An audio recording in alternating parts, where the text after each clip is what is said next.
नमस्ते. मी मोदकाचं सारण भरून इडली बनवते आहे. त्याचं साहित्य दाखवते. हे 2 वाट्या तांदूळ घेतले, वाटी एक असे 2 वाट्या हे तांदूळ घेतले आणि हे 2 वाट्या तांदूळसाठी 1 वाटी उडदाची डाळ आणि ही अर्धी वाटी ही चणा डाळ, म्हणजे ही अर्धी वाटी चणा डाळ घ्यायची.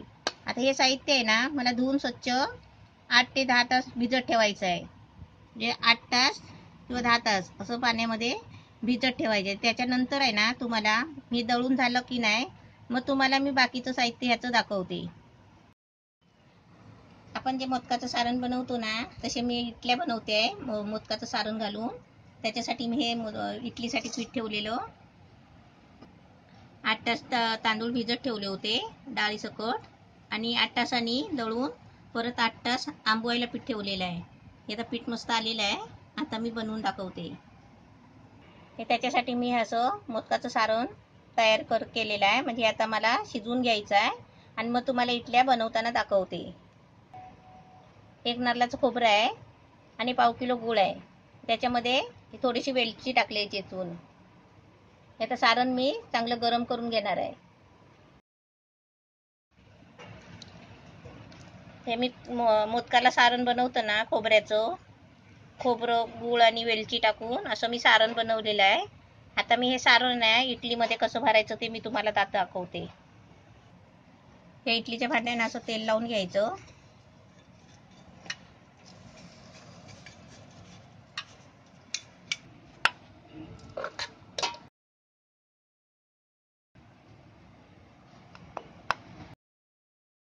आता हे पीठ आहे ना इडलीचं, हे छोटे 2-2 चमचे ओतले.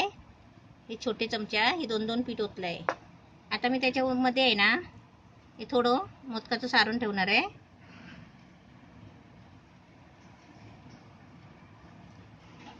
असं इडलीच्या पिठामध्ये असं थोडंसं मधोमध मोदकाचं सारण ठेवायचं.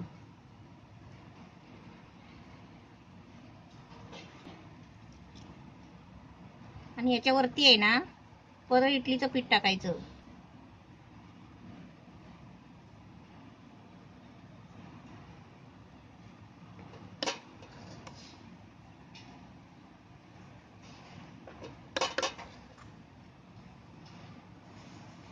आता हे सर्व इडल्या आहेत ना भांड्यामध्ये, असे मी भरून घेते आणि तुम्हाला डायरेक्ट आहे ना शिजवून दाखवते. हे खोबरं आहे, ओलं नारळाचं खोबरं.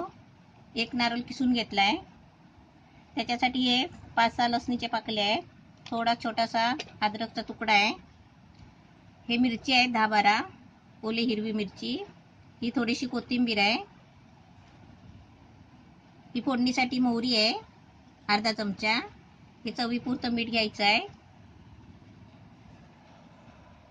हे तेल आहे. आणि आपल्याला चटणीमध्ये जर साखर लागली ना तर घ्यायची आहे, नाही लागली तर नाही घ्यायची. आता मी ही पहिले आहे ना चटणी वाटून घेते आणि तुम्हाला दाखवते. ही खोबऱ्याची चटणी अशी वाटून घेतली आहे. कोथिंबीर, मिरची, अद्रक, लसूण टाकून त्याच्यामध्ये आता मीठ टाकायचं.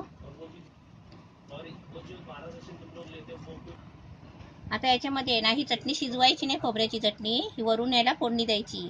मोहरी तेल टाकून अशी फोडणी द्यायची आणि अशी लगेच मिक्स करायची की आपली चटणी तयार झाली. आपण कशाबरोबर खाऊ शकता, इडली बरोबर, ढोकळ्याबरोबर, डोश्याबरोबर. ही आपली खोबऱ्याची चटणी. इडल्या आपल्या मस्त छान झाल्या आहेत. आता मी तुम्हाला काढून दाखवते. मोदकाचं सारण भरून इडली मस्त छान झाली आहे. आता मी तुम्हाला एक इडली तोडून दाखवते.